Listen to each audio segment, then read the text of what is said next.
Putusan MK Mahkamah Konstitusi terkait sekolah gratis untuk tingkat SD dan SMP, negeri maupun swasta ini akan segera diterapkan oleh Pemkot Palembang. Namun Wali Kota Ratu Dewa masih menunggu arahan dari pemerintah pusat. Mahkamah Konstitusi MK mewajibkan negara menyediakan pendidikan dasar gratis untuk seluruh anak Indonesia yang bersekolah di sekolah negeri maupun sekolah swasta atau madrasah.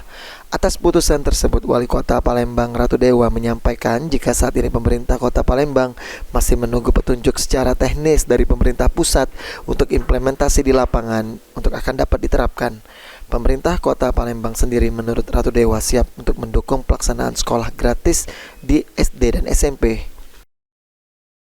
Keputusan MK, saya kira saya jujur ya, saya memberikan apresiasi karena gratis buat anak-anak SD, SMP, baik negeri maupun swasta.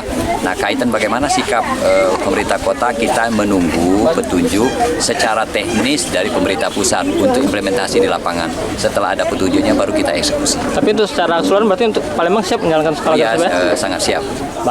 Sementara itu pengamat sekaligus praktisi pendidikan Sumsel Suherman mengungkapkan jika putusan MK harus wajib dilakukan, namun ada kendala yang harus dialami dengan adanya putusan MK tersebut, baik itu sekolah negeri maupun sekolah swasta.